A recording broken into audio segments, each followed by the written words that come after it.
Aunque esto que voy a decir ahora yo sé que va a sonar paradójico, no es lo mismo amar la humanidad que amar a seres humanos. Vuelvo y repito, suena paradójico. Pero no es lo mismo amar a la humanidad que amar a seres humanos.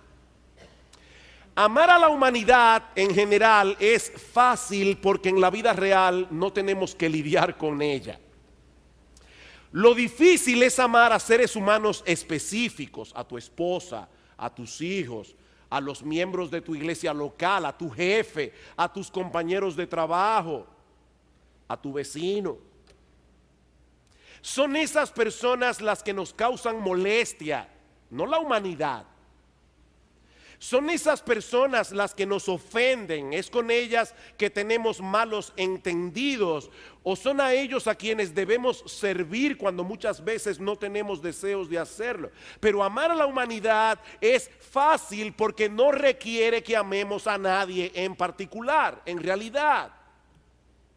Por eso alguien ha dicho muy sabiamente que el amor real, el verdadero amor es personal. Amar realmente es hacer cosas concretas por individuos concretos. Es por eso que nosotros no podemos concebir el amor de Dios de otra manera que no sea eminentemente personal, porque Dios realmente ama a los que Él ama. Dios realmente ama a los que Él ama, no de palabras solamente, sino de hecho y en verdad. Él ama a personas concretas con nombre y apellido, a quienes Él hace bien en formas concretas, a pesar de conocerlas a la perfección. Mis amados hermanos, las personas a las que Dios ama son un libro abierto delante de Él. A veces nosotros conocemos ciertas personas, nos parecen que van a ser simpáticas, que vamos a poder ser sus amigos y al poco tiempo nos desencantamos de ellas. Dios no se desencanta con nosotros porque Él ya nos conoce. Nos conoce perfectamente y aún así nos ama. Y lo que es todavía más impresionante, más incomprensible, estas personas siempre han sido amadas por Dios. Desde antes de la fundación del mundo, como dice Pablo en el pasaje de Efesios que Marcos leyó hace un momento. Es en ese contexto que nosotros debemos considerar el tema que nos ocupa esta mañana al continuar la serie de estudios que iniciamos el domingo pasado sobre las doctrinas de la gracia. Un estudio que hemos titulado La sorprendente, inescrutable doctrina de la elección incondicional de Dios. Eso es lo que vamos a ver en esta mañana. La sorprendente e inescrutable doctrina de la elección e incondicional de Dios. Y como yo espero demostrar en este mensaje, mis hermanos, lo que está en juego aquí no es únicamente la soberanía de Dios en la salvación de los pecadores. Nosotros hemos cantado hace un momento que nuestro Rey, nuestro Dios, reina sobre todo. Él es soberano. Pero lo que nosotros vamos a estar considerando aquí no es únicamente la soberanía de Dios en la salvación de los pecadores. Esta doctrina tiene que ver con la naturaleza del amor de Dios. ¿Con qué tipo de amor nos ama Dios? Ahora, antes de entrar directamente nuestro tema, yo necesito tomar unos minutos para contrastar la perspectiva de la salvación que nosotros entendemos que la Biblia enseña, y yo trataré de demostrar eso en esta mañana. Y que nosotros vamos a identificar esa perspectiva bíblica de la salvación, vamos a identificarla por ponerle una etiqueta para que sea fácil para nosotros. Vamos a identificarla como la perspectiva reformada de la salvación, porque es la perspectiva que los reformadores del siglo XVI defendieron. Vamos a contrastar esa perspectiva reformada de la salvación con la perspectiva que muchos tienen en el día de hoy y que vamos a llamar la perspectiva arminiana de la salvación. Jacobo Arminio era un pastor y teólogo holandés que enseñaba que la elección de Dios se basa en el previo conocimiento que Él tiene de todas las cosas. Como Dios lo sabe todo, Él sabe de antemano quiénes son las personas que van a creer en Él, quiénes son las personas que van a responder positivamente al Evangelio, y en el previo conocimiento de Dios es a esas personas a las que Él elige. Eso quiere decir que según Arminio, no según la Biblia, pero según Arminio, la elección inicial no es de Dios, es del hombre. Pero esto también significa, esto también implica, y yo les ruego, hermanos, porque el mensaje de hoy va a ser un poquitico más complicado que el mensaje del domingo pasado, así que yo necesito vuestras neuronas. Eso también implica que Cristo murió en la cruz del Calvario para hacer posible la salvación de cualquiera, pero sin asegurar la salvación de ninguno. ¿Están entendiendo eso? Cristo murió en la cruz del Calvario no para salvar a nadie, sino para hacer posible que cualquiera pueda ser salvo. Lo que los arminianos nos dicen es que la obra redentora de Cristo en la cruz no tenía la intención de salvar eficazmente a nadie, sino más bien hacer que la salvación estuviera disponible para todos. Cristo murió por la humanidad en general, pero no por ningún ser humano en particular. De ese modo, los arminianos pretenden defender el honor de Dios, librándolo, muy entre comillas, de la acusación de ser un Dios elitista. Dios no puede ser un Dios elitista, un Dios que elige a algunos y deja fuera a otros. De manera que la doctrina arminiana de la elección enseña que Dios ama a la humanidad en general, pero sin amar lo suficientemente a ninguna persona en particular como para asegurar que esa persona sea salva. Dios ama a toda la humanidad en general, pero a ninguna persona en particular lo suficiente como para asegurar esta persona va a ser salva porque yo lo quiero. El arminiano prefiere despersonalizar el amor de Dios para poder preservar la universalidad del Evangelio. El arminiano prefiere despersonalizar el amor de Dios para poder preservar la universalidad del Evangelio. Ahora, ¿es realmente necesario que hagamos eso para librar a Dios de la acusación de ser un Dios injusto y elitista? Nosotros creemos que no. Basados en la enseñanza de las Escrituras, como yo espero demostrar en esta mañana, debemos defender, mis hermanos, debemos defender a toda costa la naturaleza eminentemente personal del amor de Dios, que lo llevó a escoger personas concretas desde antes de la fundación del mundo para hacerlas partícipes de una salvación que ninguno merecíamos. Y eso nos lleva de la mano a nuestra perspectiva ahora, la perspectiva reformada de la elección incondicional de Dios. Noten el título, elección incondicional de Dios. Es elección porque es Él quien elige, no nosotros. Bendito el Dios y Padre de nuestro Señor Jesucristo, Efesios 1:3, que nos bendijo con toda bendición espiritual en los lugares en Cristo, según nos escogió en Él desde antes de la fundación del mundo, para que fuésemos santos y sin mancha delante de Él en amor, habiéndonos predestinados para ser adoptados hijos suyos según el puro afecto de su voluntad. Dios nos eligió, Dios nos predestinó. Eso está claro en la Biblia. Y es incondicional. Ayer en el panel de Ana María me encantó como ella decía que la familia es el único núcleo de la sociedad donde se da el amor incondicional. Tú amas a tus hijos incondicionalmente y te dan carpeta y tú los amas, y se enferman y tú los amas. Eso es amor incondicional. Te dan la espalda y tú los amas. Es incondicional. Es incondicional porque no había nada en nosotros que nos hiciera dignos de ser elegidos. Y es incondicional porque la incondicionalidad es una parte esencial del amor. ¿Escucharon eso? La incondicionalidad es una parte esencial del amor. Cuando el amor es condicionado, ya deja de ser amor. Voy a hacer esto por ti porque yo sé que en algún día tú harás algo también por mí. Eso no es amor, eso es un negocio.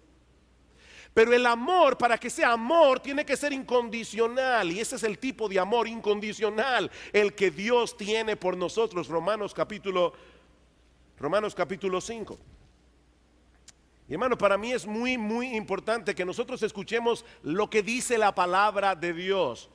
Y cuando lo que dice la palabra de Dios no concuerda con nuestros sentimientos más íntimos del corazón, nosotros tenemos que decir: sea Dios veraz y todo hombre mentiroso, incluyéndome a mí mismo.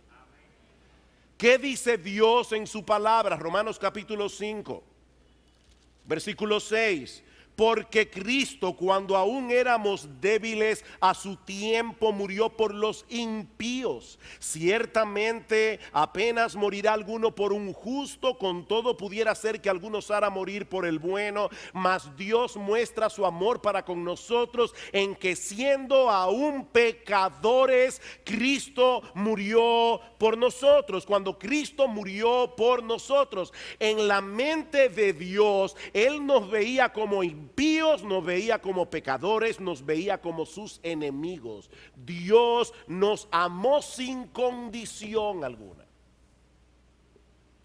Ahora, debo hacer la aclaración que eso no quiere decir que nuestro Dios actúe de una manera antojadiza o arbitraria. No.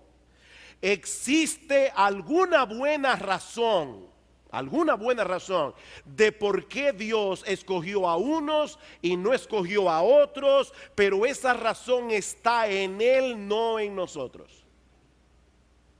Esa razón está en Él.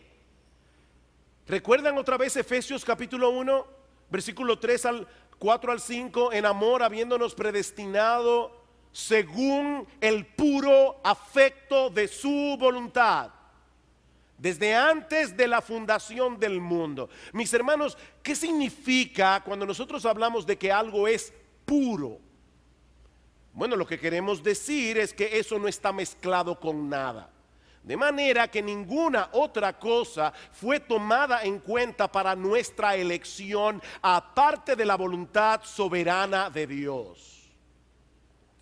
Eso lo vemos también en el conocido pasaje de Romanos capítulo 8, versículo 28. Es un texto que la mayoría de los cristianos se conocen de memoria. Aún aquellos que no son muy dados a memorizar las escrituras, por lo menos se saben de memoria Romanos capítulo 8, versículo 28. ¿Y qué dice ese texto? Porque sabemos que a los que aman a Dios todas las cosas obran para bien. Esto es, a los que conforme a su propósito son llamados. A los que conforme a su propósito son llamados. Hay un propósito en Dios, un propósito que lo movió a elegirnos, un propósito que es perfectamente compatible con su carácter santo, bueno y justo. Pero debemos insistir en que ese propósito tiene que ver con Él, no con nosotros. En otras palabras, la razón por la que Dios nos escogió no fue porque Él dijo: bueno, mira, de todos los impíos, este es el menos impío, así que lo voy a escoger. No fue porque Dios dijo: mira, yo sé que cuando se predique el evangelio, esta persona va a aceptar al Señor. No, ese propósito no está en nosotros. Lo que Dios vio en nuestro corazón fue pecado. Lo que Dios vio en nuestro corazón fue enemistad contra Él. Lo que Dios vio en nuestro corazón fue impiedad. Y aún así nos escogió. Y nosotros creímos en Cristo porque Dios nos había escogido para que creyéramos en Cristo.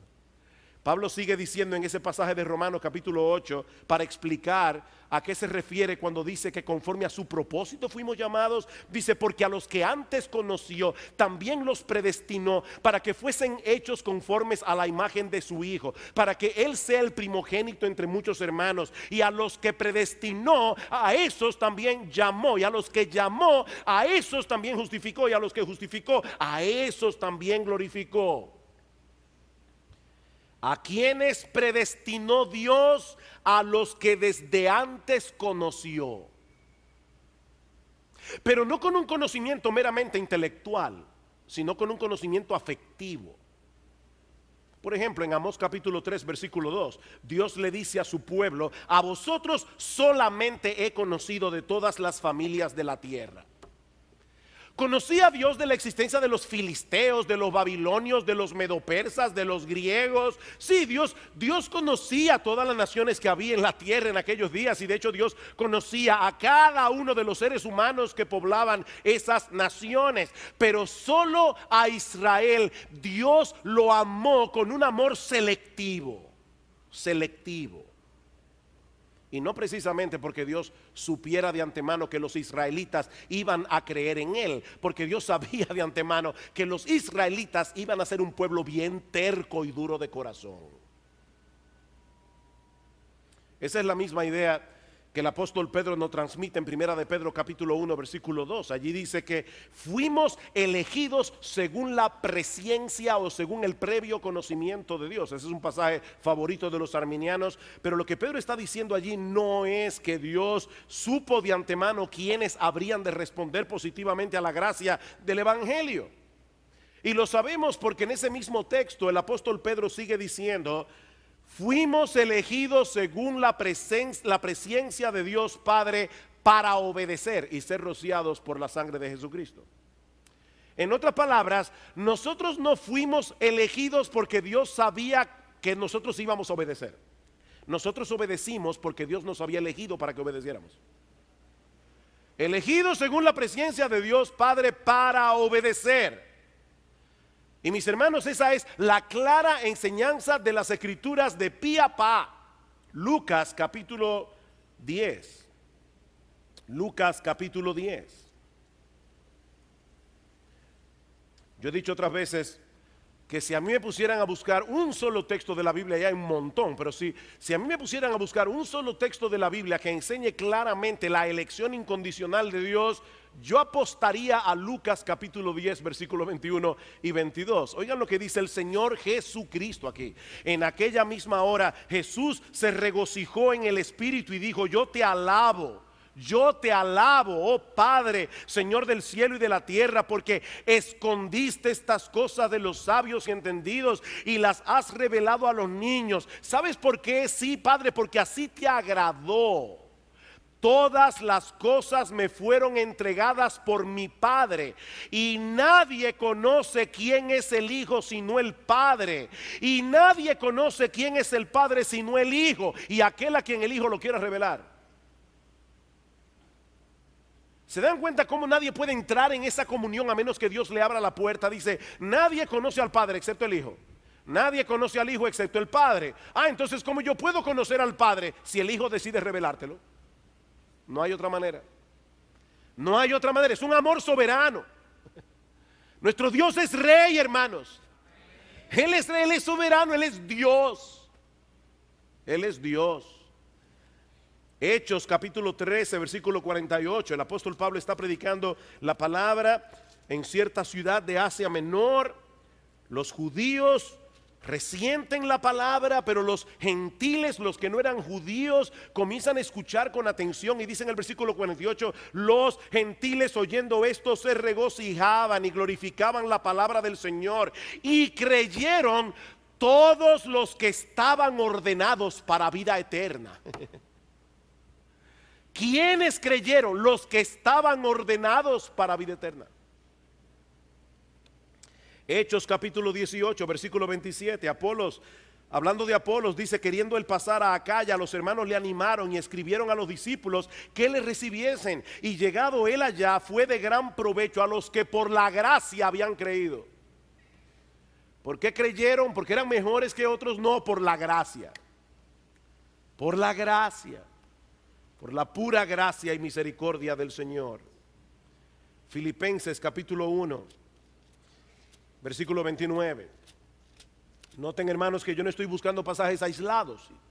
Aparte del texto de Efesios que Marcos leyó, dice en Filipenses 1, 29, porque a vosotros os es concedido, a vosotros se os ha dado de gracia a causa de Cristo, no solo que creáis en Él, sino también que padezcáis por Él.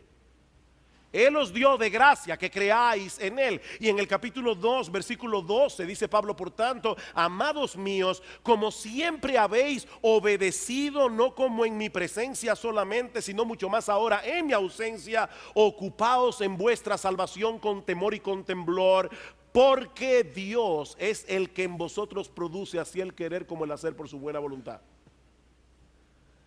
Ahí está mi responsabilidad. Pero ahí está la soberanía de Dios. Dios es el que hace todas las cosas según el designio de su voluntad. Pregunta: ¿presenta esta doctrina algún problema con la justicia de Dios? En otras palabras, ¿tiene el hombre derecho de acusar a Dios de ser injusto a causa de su elección soberana? Bueno, ese es el aspecto que yo quiero pasar a considerar ahora a la luz de la enseñanza del apóstol Pablo en el capítulo 9 de Romanos. Yo le pido por favor que me acompañen allí. Romanos capítulo 9. Romanos 9. Y debo confesar, hermanos, que estamos navegando por porciones de las Escrituras que a mí me fascinan. Yo estoy tratando de mantenerme dentro del carril para terminar a tiempo. Pero este pasaje es glorioso, me encanta. El tema del capítulo 9, 10, 11 de Romanos es la relación de Dios con el pueblo de Israel después de la venida de Cristo.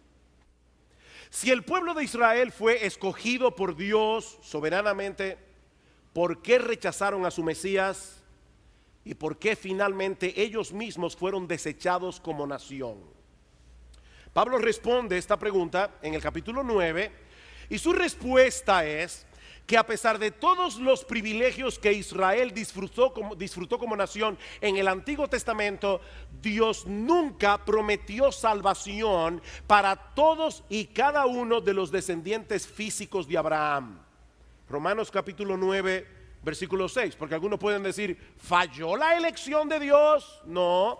Versículo 6, no que la palabra de Dios haya fallado, porque no todos los que descienden de Israel son israelitas, ni por ser descendientes de Abraham son todos hijos, sino que Dios dijo: en Isaac te será llamada descendencia. Esto es, no los que son hijos según la carne son los hijos de Dios, sino los que son hijos según la promesa son contados como descendientes, porque la palabra de la promesa es esta: Dios le dijo a Abraham: por este tiempo vendré, y Sara, no Agar, su sierva, sino Sara, tendrá un hijo. Y no solo eso, sino también cuando Rebeca concibió de uno de Isaac, nuestro padre, Dios decidió escoger a uno de los mellizos y no a otro.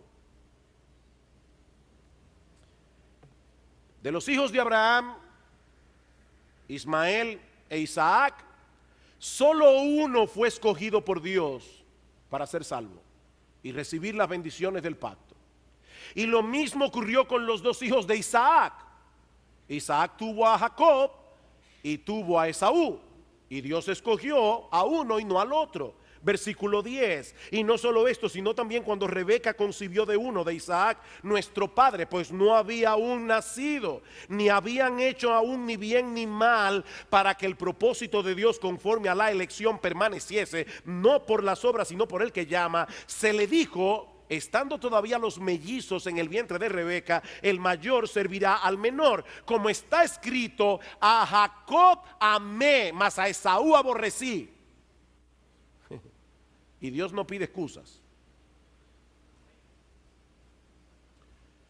Cada vez que leo este texto me acuerdo de Spurgeon, el gran predicador inglés. Una vez una señora vino donde Spurgeon y le dijo: francamente, señor Spurgeon, yo no entiendo ese pasaje. A Jacob amé y a Esaú aborrecí. Yo no entiendo eso. Spurgeon, con su agudeza característica, le dijo: yo tampoco, señora. Pero ahora déjeme hacerle una pregunta, le dice Spurgeon. ¿Cuál es la parte del pasaje que usted no entiende? ¿O eso de que a Esaú aborrecí? Ah, no, dice Spurgeon, esa parte yo sí la entiendo. Lo que yo no entiendo es cómo amo a Jacob. A Jacob, amén. Yo me acuerdo cuando yo me convertí al Señor, nuestro padre fue educado en Palestina en un colegio inglés protestante. De manera que mi papá conocía muy bien la Biblia, pero era un agnóstico, era un incrédulo. Y me acuerdo perfectamente, sé que Eric debe acordarse de eso, cuando nosotros comenzamos a predicarle el evangelio a mi papá por primera vez, él nos decía: ¿y cómo es posible que ustedes me estén diciendo a mí que la Biblia dice que Dios eligió al pueblo de Israel? ¿Ustedes no saben que el pueblo de Israel es un pueblo de engañadores desde que nació? Labán engañó a Jacob. Mi papá conocía muy bien toda esa historia. Labán engañó a Jacob, Jacob engañó a Labán, Raquel le robó los ídolos a su padre. Son ladrones desde el principio. ¿Y saben qué? Él tenía cierta razón, pero no solo de Israel, sino de todos nosotros.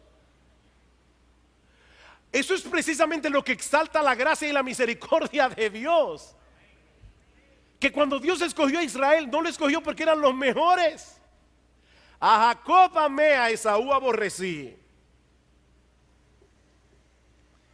Cuando Dios escogió a Jacob y no a Esaú, todavía no habían hecho ni bien ni mal, dice Pablo, para resaltar el carácter libre, soberano e incondicional de la elección de Dios. Ahora, ¿podemos acusar a Dios de injusticia por haber hecho las cosas de ese modo? Bueno, esa es la objeción que Pablo pasa a responder a partir del versículo 14. ¿Qué pues diremos? ¿Que hay injusticia en Dios? Pregunta Pablo. En ninguna manera. Pues a Moisés dice: tendré misericordia del que yo tenga misericordia, y me compadeceré del que yo me compadezca. Así que no depende del que quiere ni del que corre, sino de Dios que tiene misericordia. Porque la Escritura dice a Faraón: para esto mismo te he levantado, para mostrar en ti mi poder y para que mi nombre sea anunciado por toda la tierra. De manera que de quien quiere Él tiene misericordia, y al que Él quiere endurecer, Él endurece. Uy, qué duro está ese pasaje. Ahora, antes de ver lo que Pablo está diciendo allí, yo quiero que ustedes noten algo. Pablo está discutiendo evidentemente con un antagonista imaginario. Lo interesante de este pasaje es que el antagonista imaginario de Pablo es arminiano. El antagonista imaginario de Pablo tiene la misma posición que los arminianos tienen en el día de hoy. Él está diciendo: yo me resisto a creer que Dios sea capaz de elegir a una persona pasando por alto a los demás. Eso sería, a mis ojos, una forma injusta de actuar. Eso no sería consecuente con la justicia y la bondad de Dios. Pero Pablo, inspirado por el Espíritu Santo, en una forma sorprendente, lleva la mente de esta persona a dejar de estar enfocada en la justicia de Dios y enfocarse en la misericordia de Dios. ¿Se dieron cuenta? Pablo inmediatamente cambia el foco. ¿Hay injusticia en Dios? No, pero sí hay misericordia. No, pero sí hay misericordia. Miren, mis hermanos, y todos los que nos visitan en esta mañana, escuchen esto con mucha atención. Si Dios nos tratara con justicia, estamos en problemas. Porque todos nosotros merecemos ser condenados por Él, porque hemos violado su ley en incontables ocasiones. Así que al hablar de la elección de Dios, debemos hablar de este tema en el marco de la misericordia divina. Y la misericordia, por definición, ni se gana ni se demanda. ¿Oyeron eso? La misericordia, por definición, ni se gana ni se demanda, se obtiene por pura gracia.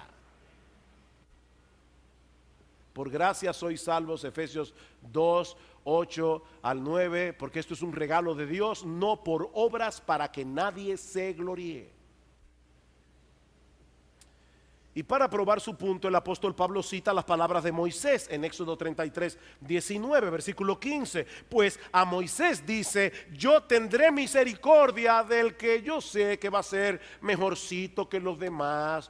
Yo tendré misericordia del que sea más sensible al evangelio. Yo tendré misericordia del que esté más dispuesto a creer. No, yo tendré misericordia del que yo tenga misericordia. ¿Ven cómo el propósito está en Dios? Dios, ¿de quién tú vas a tener misericordia? Del que a mí me dé la gana de tener misericordia. Suena duro, yo lo sé, pero yo quiero que dominicanicemos estas expresiones y entendamos qué es lo que Dios está diciendo aquí. Yo tendré misericordia del que yo tenga misericordia, que para eso soy Dios. Y yo me voy a compadecer del que yo me quiera compadecer. Ahora es importante que nosotros recordemos por un momento el contexto de esa declaración en Éxodo capítulo 33. ¿Ustedes recuerdan lo que pasó en Éxodo capítulo 32? El pueblo de Israel había hecho un becerro de oro y lo había adorado. El pueblo de Dios había cometido un pecado horrible de idolatría. El pueblo de Dios en el Antiguo Testamento estaba en una muy mala situación, a menos que Dios decidiera tener misericordia de algunos. Fíjense, si Dios en ese momento de la historia de Israel hubiera decidido exterminar a la nación judía completa, hubiera actuado con justicia, porque eso era lo que ellos se merecían. Ay, sí, pastor, mire, cuando yo leo el Antiguo Testamento, yo me doy cuenta de una cosa. Oye, esos judíos eran tercos. Ajá, ¿y qué de ti? O sea, ¿tú crees que tú eres mejor que ellos? No, nosotros podemos decir exactamente lo mismo de nosotros. Todos nosotros merecemos el justo juicio de Dios por causa de nuestros pecados. Pero Dios, en su infinita bondad, en su compasión, Él ha decidido soberanamente extenderle su misericordia a los que Él quiera extenderle su misericordia. No depende del que quiere. ¿Saben por qué? Porque ninguno va a querer. Lo veíamos el domingo pasado. Ninguno va a querer. Algunos visualizan la doctrina de la elección incondicional de Dios como si esta doctrina enseñara que Dios está en la puerta decidiendo arbitrariamente. Hay un montón de personas que quieren entrar a la salvación y Dios está arbitrariamente decidiendo: tú sí, tú no, tú sí, tú no. No es de eso que se trata este asunto. Cuando Dios decide escoger a algunos es porque Él sabe que ninguno va a querer por sí mismo. ¿No lo vimos el domingo pasado? Romanos capítulo 3, versículo 11. ¿Qué dice Pablo? No hay quien entienda, no hay quien busque a Dios. No, mire, pastor, créame, yo desde niño siempre he buscado a Dios. No, eso es imposible porque la Biblia dice que no. Tú has buscado las bendiciones de Dios, tú has buscado al Dios que tú te imaginas que Él es en tu corazón, pero al Dios de la Biblia no. La Biblia dice: no hay quien entienda, no hay quien busque a Dios. Todos se desviaron, a una se hicieron inútiles. No hay quien haga lo bueno, no hay ni siquiera uno, y tú no eres la excepción. Así que Dios sabía que nadie iba a querer. Es a la luz de esa realidad que debemos considerar el ejemplo de Faraón, versículo 17, porque la Escritura dice a Faraón: para esto mismo te he levantado, para mostrar en ti mi poder y para que mi nombre sea anunciado por toda la tierra, de manera, dice Pablo, que de quien quiere tiene misericordia y al que quiere endurecer, endurecen. Algunas personas dicen: es impensable que Dios elija a algunos y pase por alto a otros. Pero eso es precisamente lo que Pablo está enseñando aquí. Dios soberanamente decidió no mostrarle su misericordia a Faraón, sino su justicia. Lo trató con justicia. Y nadie puede sentar a Dios en el banquillo de los acusados por hacer eso. Cuidado, cuidado. Nadie puede sentar a Dios en el banquillo de los acusados. Y esto básicamente por dos razones. Primero, porque Faraón era culpable de su propio pecado, era culpable de su propio endurecimiento. Él endureció su corazón contra Dios. Pero en segundo lugar, porque Dios en su soberanía puede decidir manifestar su gloria, teniendo misericordia de algunos que no lo merecen, y manifestar su gloria en otros, dejándolos en la condenación que sí merecen. ¿Escucharon eso? Dios es soberano y Él puede decidir manifestar su gloria mostrando su misericordia a personas que no lo merecen. Y Dios puede decidir mostrar su gloria tratando con justicia a personas que también se lo merecen. Eso nos lleva de la mano a la segunda objeción del pasaje, versículo 19. Pero me dirás, le dice el antagonista a Pablo, ¿por qué pues inculpa entonces? Porque ¿quién ha resistido a su voluntad? ¿Se dan cuenta que el individuo es arminiano? El individuo con el que Pablo está discutiendo. ¿Por qué inculpa entonces Dios si nadie puede resistir su voluntad? Yo siempre he pensado que si Pablo hubiese sido arminiano, ese hubiera sido el mejor momento para aclarar su punto. Él hubiera dicho, no, espérate, fíjate, Dios elige a los que Él sabe de antemano que van a elegirlo primero. ¿Verdad? Ese hubiera sido el momento perfecto para decir, no, Dios eligió a aquellos que Él sabía que se iban a inclinar primero hacia Él. Pero esa no es la respuesta de Pablo.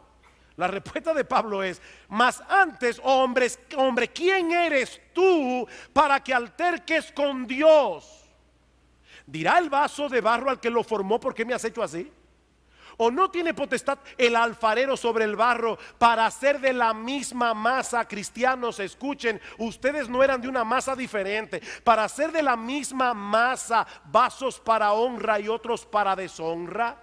¿Y qué dice Pablo si Dios, queriendo mostrar su ira y hacer notorio su poder, soportó con mucha paciencia los vasos que Él preparó de antemano para destrucción, y para hacer notorias las riquezas de su gloria, las mostró para con los vasos de misericordia que Él preparó de antemano para gloria, a los cuales también ha llamado Dios?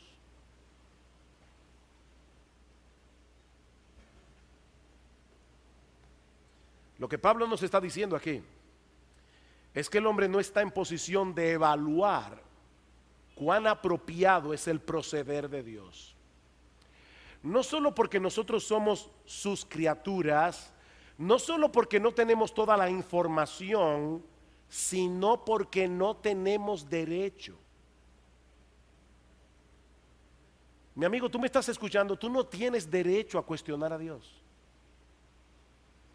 Y muchas veces, aún los mismos cristianos, ¿por qué, Señor, me está pasando esto a mí? Hermanos, nosotros no tenemos derecho a cuestionar a Dios. Fue de la misma masa de una humanidad perdida, impía, pecadora, enemiga de Dios, que Dios hizo vasos para honra y vasos para deshonra, de la misma masa. Todos merecemos la ira de Dios. Pero Él decidió glorificarse en algunos, dejándolos en su justa condenación y teniendo misericordia sobre otros que también merecen ser condenados, pero a eso los eligió para ser salvos. Y todo eso, no lo olviden, al costo de la vida de su Hijo.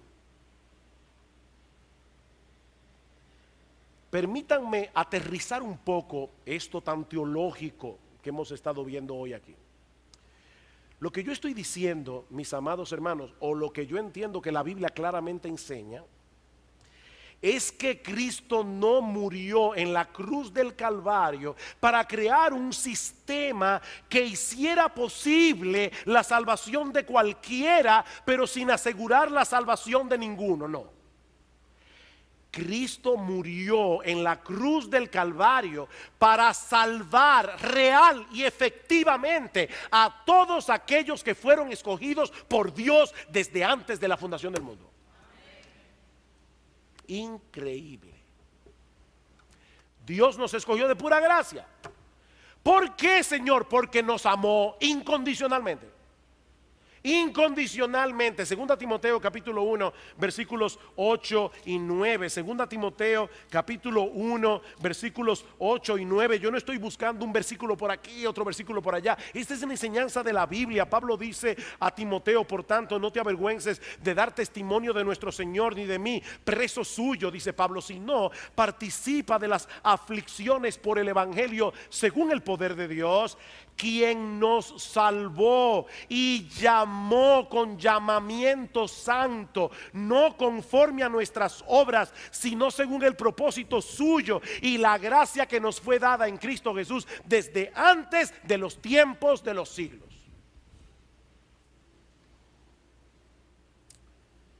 Desde antes de los tiempos de los siglos. Eso significa, mi amado hermano, que cuando Jesús se hizo hombre, vivió una vida perfecta de obediencia a la voluntad del Padre, para luego morir en una cruz, resucitar al tercer día, ascender a los cielos. Él hizo todo eso por amor de ti. Por amor de ti, de manera personal. Cada detalle de la historia de la redención lleva tu nombre escrito, si tú eres cristiano. Mi hermano, déjame decirte algo, para que... Yo sé que hace calor, yo tengo calor también aquí. Pero déjame decirte algo. Lo que yo estoy diciendo es que cuando Dios le ordenó a Noé que construyera un arca, cuando Dios levantó a Moisés para que sacara a su pueblo de la esclavitud de Egipto y preservó a Israel hasta la llegada del Mesías, Él lo hizo por amor a ti. Por amor a ti. Noé construye un arca porque yo no puedo permitir que la tierra se destruya. Yo tengo que salvar a fulano, a ti. Moisés saca al pueblo de Israel de Egipto porque el Mesías tiene que venir para rescatar a fulano, porque yo lo escogí para salvación desde antes de la fundación del mundo. Mis hermanos, este libro llamado la Biblia es intensamente personal. Cuando tú lees el Antiguo Testamento, estás leyendo tu historia familiar. Es de ti que habla este libro. Es de ti. Y todo eso con el propósito ulterior de glorificarse a sí mismo, teniendo misericordia de ti. Por eso me encanta la letra de ese himno que acabamos de cantar. Él llevó mi pecado allí, pensando en mí, murió en la cruz por amor. Un arminiano no puede cantar eso.